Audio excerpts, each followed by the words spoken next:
Hello বন্ধুরা, আমি স্বর্ণালী। আমি আবার এসে গেছি তোমাদের কাছে এই স্বর্ণালীর সংসারের নতুন ব্লগ নিয়ে। তোমরা কেমন আছো? আমি ভালো আছি। আজকে ওয়েদারটা প্রচণ্ড তাপ, রোদের তেজ প্রচুর।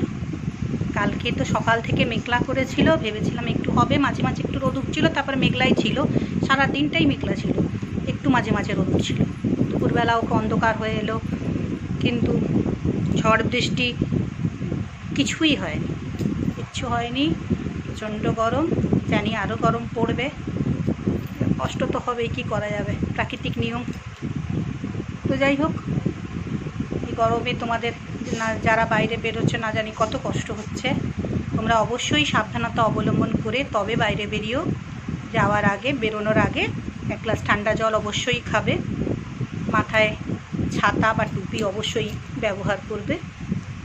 আর যতটা সম্ভব রোদ থেকে বাঁচা যায়, জানি কাজের ক্ষেত্রে সবসময় সম্ভব হয় না, তবু চেষ্টা করো সাবধান হতে। সাবধানতা অবলম্বন অবশ্যই করো। নিজের শরীর আগে, নিজে সুস্থ থাকলে তবেই তো পরিবারের সবাই সুস্থ থাকবে। তো যাই হোক, আজকে কী কী করেছি তোমাদের দেখাবো। কী করেছি মানে এক তরকারি ভাতই করেছি, সেটাই তোমাদেরকে দেখাবো। আর হালকা পাতলা অবশ্যই খাবে। আমি বলছি, তোমাদের জ্ঞান দিচ্ছি, হয়তো আমারই গ্রিজ হয়ে যায় এক এক সময়, কিন্তু তবুও বলবো, খারাপটা নিও না, ভালোটা নাও সবার থেকে। হালকা পাতলা খাওয়া, গরমে হালকা ঠান্ডা জিনিস, পারলে জল ঢেলে খেও ভাত, গরম ভাতে জল ঢেলে খেও। সব দিন না হলেও এক আধ দিন তো খাওয়া যেতেই পারে। শরবত অবশ্যই খাবে। বাইরের জল, বাইরের খাবারটা অ্যাভয়েড করো। জ্ঞান দিলাম বলে কিছু মনে করো না। আমি চাই সবাই ভালো থাকুক, আমরা সবাই পৃথিবীতে সবাই ভালো থাকি, সবাই সুস্থ থাকি, সবাইকে নিয়ে আমরা আনন্দে হাসি খুশিতে থাকি, সেটাই চেষ্টা করব। তো চলো, আজকে কি করেছি তোমাদেরকে দেখাই। এই দেখো, দুধেশ্বর চালের ভাত প্রথমেই দেখিয়ে দিলাম। এটা করে নিয়েছি, যেমন প্রত্যেক দিন করি, করে নিয়েছি। এই যে লাল শাক ভাজা,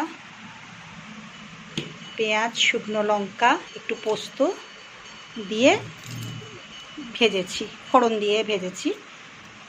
স্যালাড এই যে করে রেখেছি।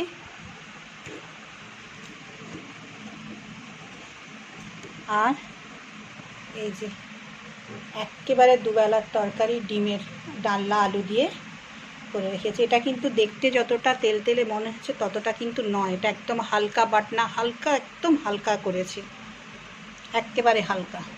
গরম মশলাও দিইনি, কাঁচা লঙ্কার বাটনা দিয়েছি, তাও বাটনা নয়, কাঁচা লঙ্কাগুলো হাত দিয়েই থেঁতো করে দিয়ে দিয়েছি। খুব খুব কম মশলাতে করেছি, তেল মশলায়। দেখে মনে হচ্ছে না, কিন্তু সামনে থেকে দেখলে বুঝতে পারবে বা খেলে বোঝা যাবে। আর আমার এই যে ডিম কোনোটা ফেটে গেছে, হয়ে গেছে, এটা আমি খাবো সেদ্ধ।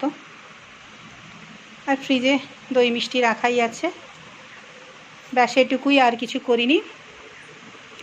তোমরা লাইক শেয়ার কমেন্ট করতে যারা ভুলে যাচ্ছ তারা করে দিও। আর ভালোবাসা আশীর্বাদ বেশি বেশি করে আমাকে সবাই দিও।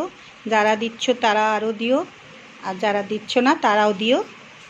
সাথে থেকো, পাশে থেকো। আর যারা এখনও সাবস্ক্রাইব আমার চ্যানেলটাকে করে উঠতে পারোনি, তারা সাবস্ক্রাইবটা প্লিজ করে নিও। সবাই ভালো থেকো, হাসি খুশি আনন্দে থেকো। তোমাদের শুভ হোক, মঙ্গল হোক। নতুন বছরটা শুরু থেকেই তোমাদের খুব ভালো কাটুক। বছরের প্রত্যেকটা দিন তোমরা যেন ভালোভাবে সুস্থভাবে থাকতে পারো, ভালো ভালো ঘটনা হোক তোমাদের সঙ্গে, ভালো ভালো সব কিছুই ভালো হোক। তাহলে আজকের মতো রাখি, টাটা।